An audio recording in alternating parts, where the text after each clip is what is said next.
الذين يأكلون الربا لا يقومون إلا كما يقوم الذي يتخبطه الشيطان من المس ذلك بأنهم قالوا إنما البيع مثل الربا وأحل الله البيع وحرم الربا فمن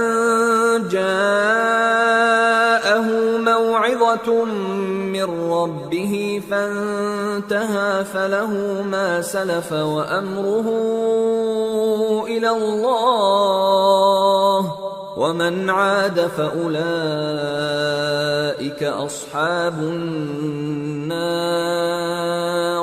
هم فيها خالدون۔ جو لوگ سود کھاتے ہیں وہ قبروں سے اس طرح حواس باختہ اٹھیں گے جیسے کسی کو جن نے لپٹ کر دیوانہ بنا دیا ہو، یہ اس لیے کہ وہ کہتے ہیں کہ سودا بیچنا بھی تو نفع کے لحاظ سے ویسا ہی ہے جیسے سود لینا،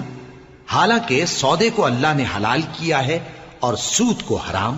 تو جس شخص کے پاس اللہ کی نصیحت پہنچی اور وہ سود لینے سے باز آ گیا تو جو پہلے ہو چکا وہ اس کا، اور قیامت میں اس کا معاملہ اللہ کے سپرد۔ اور جو پھر لینے لگا تو ایسے لوگ دوزخی ہیں کہ ہمیشہ دوزخ میں جلتے رہیں گے۔